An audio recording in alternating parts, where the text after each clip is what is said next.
ನೋಡಿ 1995ರಲ್ಲಿ ಇಂದಿರಾನಗರದಲ್ಲಿ ಮೊದಲ ಕಳ್ಳತನ ಪ್ರಕರಣ ಈತನ ಮೇಲೆ ದಾಖಲಾಗುತ್ತೆ. A1 ಆರೋಪಿ ಜಗ್ಗ. ಯಾರು ನಮ್ಮ ಶಾಸಕರು ಭೈರತಿ ಬಸವರಾಜ್ ಜೊತೆಗೆ ಕಾಣಿಸ್ಕೊಳ್ತಾರೋ ಅವರ ಜೊತೆಗೆ ತಳುಕು ಹಾಕಿಕೊಂಡಿದ್ದಾನೆ ಅಂತ ಆರೋಪ ಕೇಳಿ ಬಂದಿದೆಯೋ ಆ ಜಗ್ಗ 1995ರಲ್ಲಿ ಇಂದಿರಾನಗರದಲ್ಲಿ ಮೊದಲ ಕಳ್ಳತನ ಪ್ರಕರಣದಲ್ಲಿ ಸಿಕ್ಕಾಕೊಳ್ತಾನೆ. ಸೊ ಇವನೊಬ್ಬ ಹೆಬಿಚುವಲ್ ಅಫೆಂಡರ್. ಇನ್ನು 1995ರಿಂದ 99 4 ವರ್ಷದ ನಂತರ ಇವನ ಮೇಲೆ ಮತ್ತೊಂದು ಕೇಸ್, 2 ರಾಬರಿ ಸೇರಿದಂತೆ ಕೊಲೆ ಪ್ರಕರಣ ದಾಖಲಾಗುತ್ತೆ. ಅದಾದ್ರೂ ಕಳ್ಳತನ ಬಿಟ್ಬಿಡಿ. 95, 99 2 ರಾಬರಿ ಕೇಸು, 1 ಕೊಲೆ ಪ್ರಕರಣವೂ ಕೂಡ ಇವನ ಮೇಲೆ ದಾಖಲಾಗುತ್ತೆ. ಇನ್ನು 2001ರಲ್ಲಿ 2 ವರ್ಷ ಕಳೆದು ಕಿಡ್ನಾಪ್ ಪ್ರಕರಣದಲ್ಲಿ ಈತ ಭಾಗಿಯಾಗ್ತಾನೆ. ಜಗದೀಶ್ ಕಿಡ್ನಾಪ್ ಪ್ರಕರಣ 2004ರಲ್ಲಿ IPC 323, 326ರ ಅಡಿಯಲ್ಲಿ ಮಾರಕಾಸ್ತ್ರದಿಂದ ಹಲ್ಲೆ ಕೇಸ್, 1 ಕೊಲೆ ಕೇಸು, 1 ಕಿಡ್ನಾಪಿಂಗ್ ಕೇಸು, ಇನ್ನೊಂದು ಮಾರಕಾಸ್ತ್ರಗಳಿಂದ ಹಲ್ಲೆ ಮಾಡಿದ್ದಾನೆ ಅನ್ನೋ ಕೇಸ್. ಇದನ್ನೇ ನೋಡಿ ರೌಡಿ ಶೀಟ್ ಓಪನ್ ಆಗೋದು.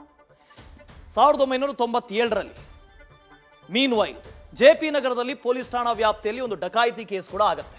98ರಲ್ಲಿ JP ನಗರದಲ್ಲಿ ಮತ್ತೊಂದು ಡಕಾಯಿತಿ ಕೇಸ್ ದಾಖಲಾಗುತ್ತೆ.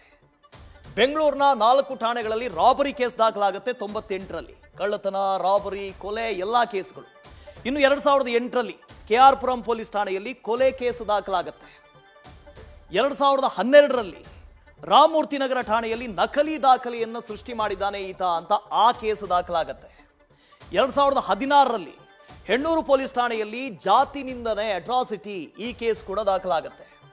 2025 ಅಂದ್ರೆ ಈಗ ಬಿಕ್ಲು ಶಿವ ಕೊಲೆ ಪ್ರಕರಣ, A1 ಆರೋಪಿ ಈ ಜಗ್ಗ ಉರುಫ್ ಜಗದೀಶ್. ಇಷ್ಟು ಸಾಲೋದಿಲ್ವಾ ಸ್ವಾಮಿ?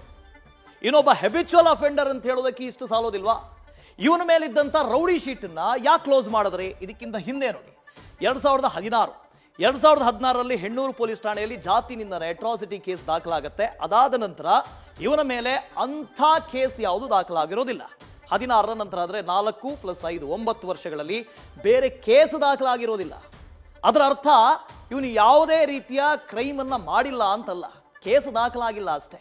ಇಲ್ಲಿಯ ನಂತರದಲ್ಲಿ ಆತ ಶಾಸಕರ ಜೊತೆ ಗುರುತಿಸ್ಕೊಳ್ತಾನೆ, ಶಾಸಕರ ರೈಟ್ ಹ್ಯಾಂಡ್ ಆಗಿರ್ತಾನೆ. ಆದರೂ ಕೂಡ ಆಸ್ತಿಗೆ ಸಂಬಂಧಪಟ್ಟ ಹಾಗೆ, ಜಮೀನಿಗೆ ಸಂಬಂಧಪಟ್ಟ ಹಾಗೆ ವ್ಯಾಜ್ಯಗಳನ್ನು ಬಗೆಹರಿಸೋದು, ಅಲ್ಲಲ್ಲಿ ಹೋಗಿ ಪಂಚಾಯತ್ಗೆ ಮಾಡೋದು, ರಾಜಿ ಮಾಡೋದು, ಜಮೀನುಗಳನ್ನು ಕೊಡಿಸೋದು, ಹಣ ಹೊಡೆಯೋದು, ಈ ಥರದ ಕೆಲಸಗಳನ್ನು ಮಾಡ್ತಾನೆ ಇರ್ತಾನೆ. ಆದರೆ ಎಲ್ಲೂ ಕೂಡ ಕೇಸ್ ದಾಖಲಾಗಿಲ್ಲ. ಈ 2016ರ ಜಾತಿ ನಿಂದನೆ ಕೇಸಿನ ನಂತರ ಡೈರೆಕ್ಟ್ ಆಗಿ 2025 ಬಿಕ್ಲು ಶಿವ ಕೊಲೆ ಪ್ರಕರಣದಲ್ಲಿ ಈತ A1 ಆರೋಪಿ. ಆದರೆ 2025ರ ಜುಲೈಯಲ್ಲಿ ನಾವಿದ್ದೀವಿ. ಫೆಬ್ರವರಿಯಲ್ಲಿ ಇವನ ಮೇಲಿದ್ದಂಥ ರೌಡಿ ಶೀಟನ್ನ ಕ್ಲೋಸ್ ಮಾಡ್ತಾರೆ. ಇವನ ಕ್ರೈಮ್ ಹಿಸ್ಟ್ರಿ ಗೊತ್ತಿದೆ ನಮಗೆ. 95ರಿಂದ 2025ರವರೆಗಿನ ಕ್ರೈಮ್ ಹಿಸ್ಟ್ರಿ ಗೊತ್ತಿದೆ. ಇಂಥ ಕ್ರೈಮ್ ಹಿಸ್ಟ್ರಿ ಇದ್ರೂ ಕೂಡ ರೌಡಿ ಶೀಟನ್ನ ಕ್ಲೋಸ್ ಮಾಡಿದ ಯಾಕೆ?